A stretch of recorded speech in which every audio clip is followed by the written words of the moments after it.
안녕하세요. 서원장입니다.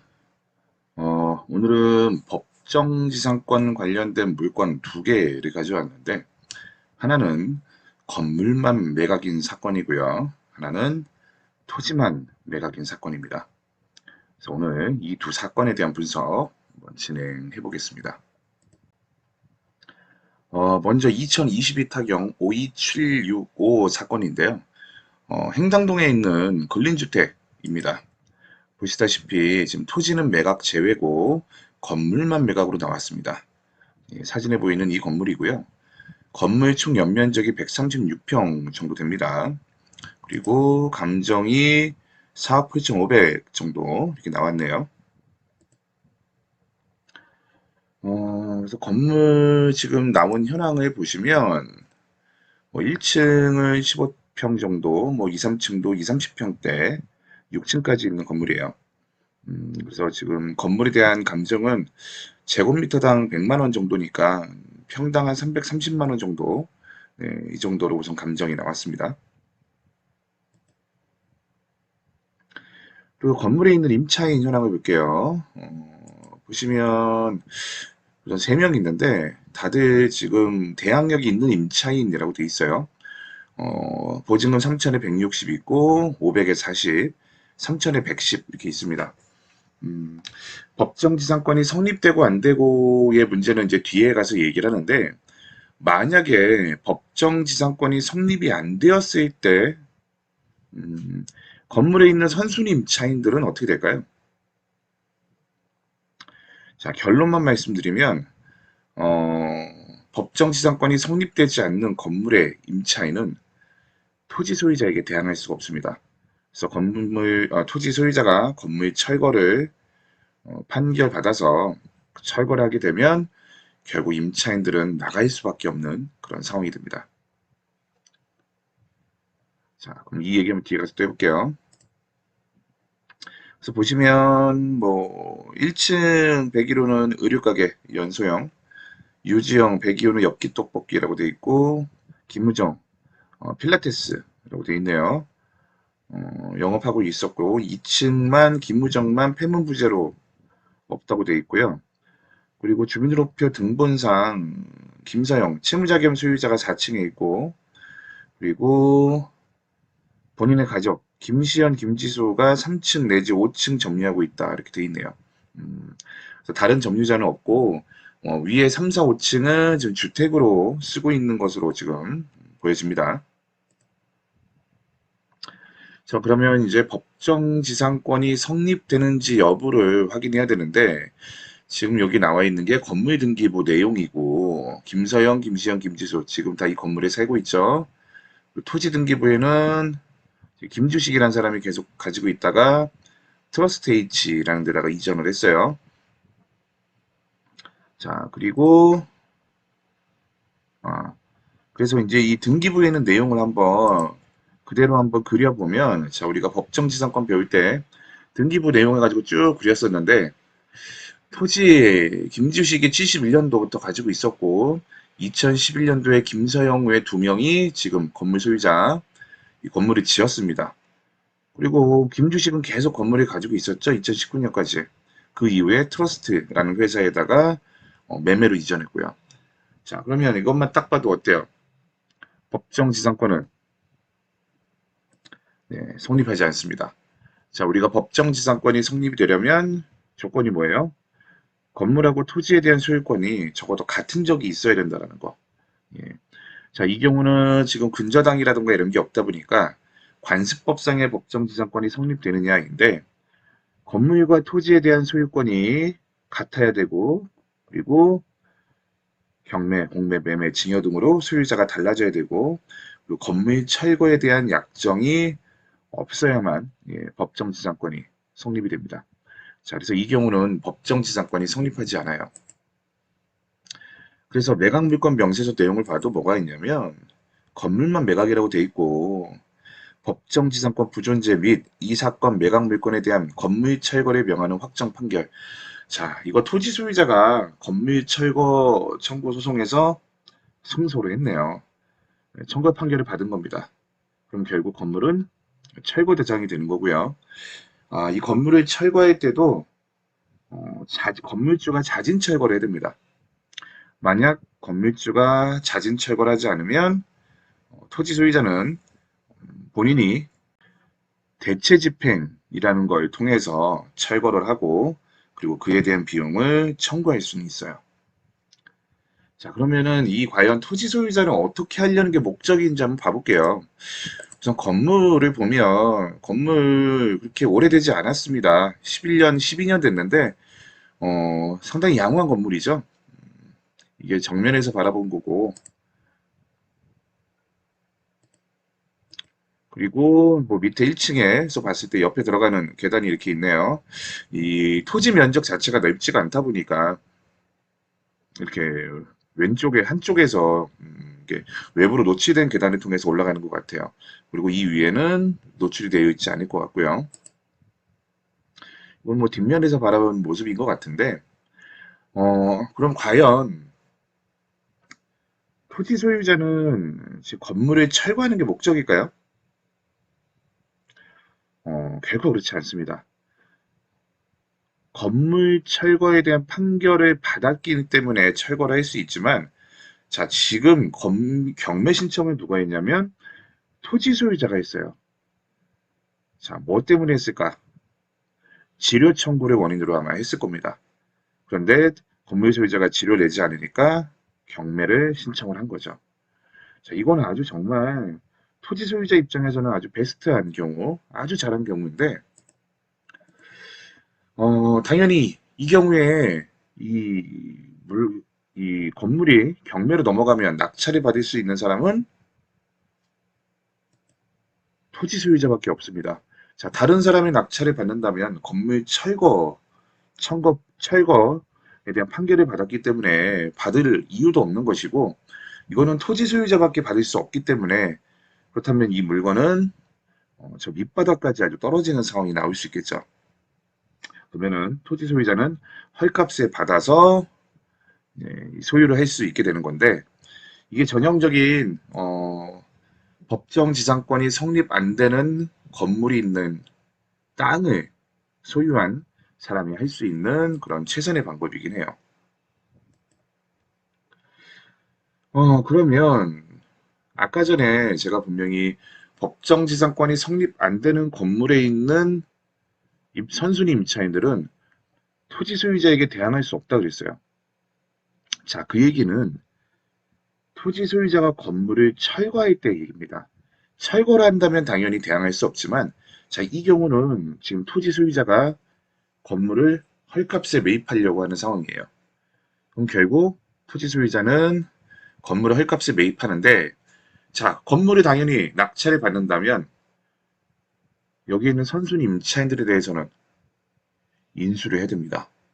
그래서 여기에 인수해야 될 보증금이 총 6,500이기 때문에 어쨌든 토지 소유자는 6,500만 원 이하로 낙찰받는 건 어차피 의미가 없다고 보여지는 거죠. 그리고 경매 비용이 만 5, 600 이상 들어갔을 테니까 결국 아무리 낮게 써도 7천만 원 이상은 쓰지 않을까.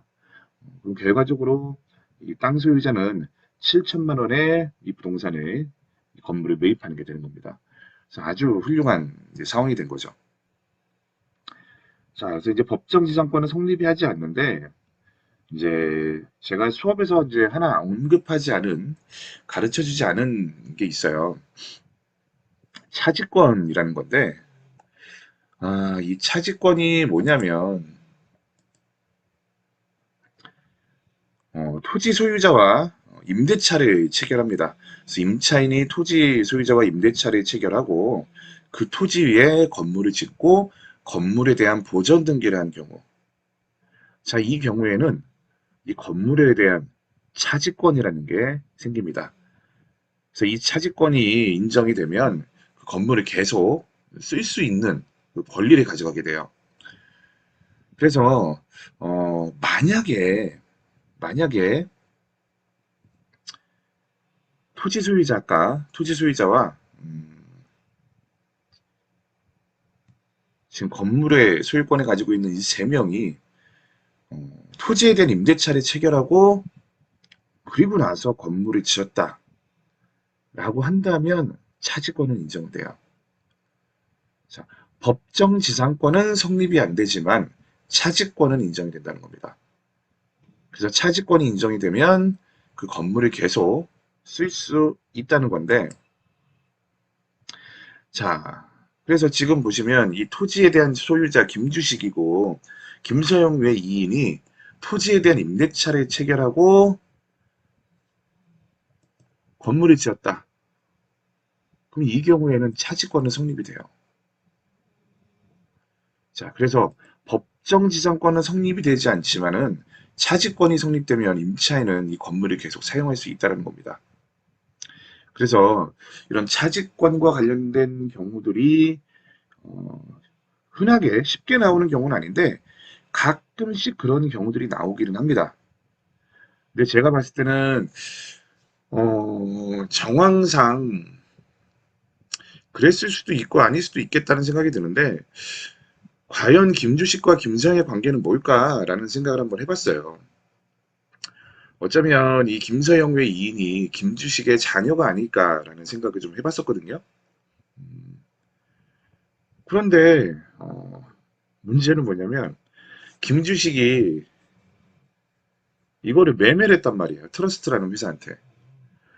이게 만약에 가족 관계라고 한다면 그런 행위를 하지 않았을 텐데, 음, 근데 그랬을 수도 있겠죠. 아무리 자식이라 하더라도 관계 자체가 만약에 틀어졌다면, 사이가 아주 안 좋은 관계라면 그럴 수도 있어요. 그럴 수도 있는데, 제가 보기에는, 이게 과연 임대차를 체결해서 건물을 짓고 했을까? 차지권이 성립될까? 아, 가능성 자체는 낮습니다. 가능성 자체는. 어쨌든 간에, 그렇다 하더라도 차지권이 성립된다 하더라도요. 차지권은 양도가 안 됩니다. 이 양도가 안 되기 때문에 이거를 낙찰 받는다고 해서 그 권리가 인정되지 않아요. 그래서 어쨌든 이 건물을 낙찰받을 수 있는 사람은 지금 현재 토지 소유자 트러스트밖에 없다라는 거. 자, 그리고 차지권이 성립이 됐을 때 이 존속기간 같은 경우에는 존속기간은 정해진 게 없습니다. 그래서 임대차가 종료될 때까지 우선 주장할 수 있고요. 임대차가 만약에 종료가 됐다. 그러면 임차인은 계약갱신권을 가지기 때문에 계약을 갱신하거나 아니면 이 건물을 매수해라. 토지 소유자에게 매수하라고 할 수 있는 매수 청구권을 가지게 돼요. 자, 그러면 지금 현재 건물 소유자가 토지 소유자한테 매수 청구권을 행사할 수 있느냐? 아닙니다. 예, 지금 같은 경우는 개임대차 관계가 지금은 토지에 대한 토지에 대한 매매가 이루어졌는데, 만약에 차지권, 임대차를 체결해서 만약에 건물을 지었다면 토지 소유자 트러스트에게도 차지권 계속 주장 가능해요. 가능은 합니다. 남은 임대차 계약 기간까지는. 근데 제가 봤을 때는 토지 소유자가 지금 건물 철거 판결을 받았다는 얘기죠. 그 얘기는 차지권은 없지 않을까. 근데 사실 법정지상권에 대한 성립 문제와 차지권은 별개이기 때문에 토지 소유자 입장에서는 차지권은 있지만 법정지상권은 성립이 안 되기 때문에 어쨌든 경매를 신청했을 수는 있어요. 제가 보기에는 아, 차지권이 있을 가능성은 아마 낮을 것 같습니다. 자, 어쨌든 어, 이거는 만약에 우리 토지 소유자라는 입장에서 한번 생각을 해보는 거예요. 어, 토지 소유자 입장에서는 아주 베스트한 지금 상황, 가장 수익을 많이 낼 수 있는 그런 상황이 된 것 같습니다. 자, 다음 물건. 2022 타경 112 폐사판 사건. 평창동에 있는 물건인데, 이거는 토지만 매각 211평 정도네요. 이 전형적인 이 평창동 그 부자 동네, 그 북한산 밑에 거기에 있는 토지인데, 36억 감정 나와서 지금 23억까지 떨어졌습니다. 자, 여기 위치인 것 같은데, 보시면, 참고사항에 빈 공터로 펜스만 세워져 있음. 본 건물의 지상에 건물이 소재하였으나 건물의 신축을 위하여 철거되어 건물 잔여 부분이 잔존하나 사용할 수 없는 상태이므로 나지 상태로 상정하여 평가하였음. 자, 그럼 건물이 지금 없다는 얘기인데 잔여 부분은 존재한대요. 그럼 잔여 부분이 있어도 법정 지상권이 성립하느냐? 당연히 성립이 안 됩니다. 법정 지상권은 기둥, 지붕, 주벽 이루어지는 등 건물에 대한 형태를 갖추고 있어야 됩니다. 근데 이거는 건물에 대해 건물이 이미 철거가 되고 건물 잔여 부분만 잔존하는 경우이기 때문에 법정 지상권은 당연히 주장할 수 없어요. 자, 그러면 이 물건을 낙찰받는 사람은 이 법정 지상권에는 아무런 문제가 없기 때문에 건물을 신축하면 되는 그런 땅입니다. 보니까 코라스 인피니티라는 회사에서 2018년도에 소유권을 가졌네요. 공유자 전원 지분 이전이라고 돼 있는 거 보니까 여러 사람이 소유권 가지고 있다가 결국 여기에 넘긴 것 같아요. 그리고 이 코러스 인피니티에서 대출 받았죠. 중소기업에서 29억 7천과 다른 법인회사에서도 14억 8천, 뭐 1,000원 단위까지 있네요. 어쨌든 여기에다가 뭔가를 이제 지어서 분양을 하던 팔던 하려고 했던 것 같은데 어떤 이유에서인지 왜 안 했는지는 사실 모르겠습니다. 왜 안 했을까요? 그것까지는 솔직히 알 수가 없고 그거는 뭐 내부 사정이기 때문에 서류만 가지고는 알 수는 없는 부분이에요. 그래서 아무튼 결국 요즘에 또 이자율이 높다 보니까 그런 거에 못 버텨서 결국 경매가 넘어간 게 아닌가. 그래서 지금 청구 금액은 중소기업은행은 23억 9천 정도네요. 그래서 보시면 아까 보니까 이제 잔여 부분 존재하나? 아까 그 내용이죠. 그러면 이 경우는 사실 제가 보기에는 이번에 낙찰에 대해 가능성이 높아요. 예. 평창동 땅 가격 생각하면 200평이잖아요. 그러면 지금 뭐 1,000만 원 조금 넘는 이런 건데 뭐 제가 보기에는 지금 들어가기엔 나쁘지 않습니다. 그러니까 실제로 여기에 건물 짓고 뭔가 할 분들 입장에서는 나쁘지 않은 가격인 것 같아요. 근데 제가 아까 건물 이 땅을 봤는데 땅 위치도 그렇게 나쁘진 않고 세장형 토지예요. 이 세장형 토지는 세로로 긴 토지인데 어, 제가 보기에는 괜찮을 것 같아요. 그래서 현장에 가보진 않아서 잘 모르겠지만 어쨌든 이번에는 낙찰되지 않을까 하는 생각이 듭니다. 아마 그래도 한 25억 이상은 낙찰하지 않을까? 근데 지난 유찰 가격 28억을 넘길 것 같지는 않고요. 어, 어쨌든 뭐 돈 있는 사람들이라면 충분히 들어가 볼 만한 그런 물건인 것 같아요. 자, 그래서 오늘은 이렇게 두 건을 했고요. 음, 좀 앞으로도 계속 되도록이면 좀 특이한 물건들, 특수 물건들 위주로 좀 분석을 하려고 합니다. 그래서 이제 제가 설명했던 내용들, 예전에 설명했던 내용들에 대한 또 비슷한 사건들이 나오면, 아, 저번에 설명했던 그런 것들이네. 그래서 여러분들이 또 복습을 하면서 공부할 수 있는 그런 기회가 될 것 같아요. 그래서 특수 물건 위주로 좀 물건을 제가 준비를 할 거고요. 그리고 또 여러분들이 개인적으로 이거 수업에서 다루었으면 좋겠다라는 사건은 저한테 따로 말씀해 주시면 유리 이 영상 강의에서 제가 한번 다뤄보도록 하겠습니다. 그럼 오늘은 여기까지 하고요. 다음 시간에 뵙겠습니다. 안녕.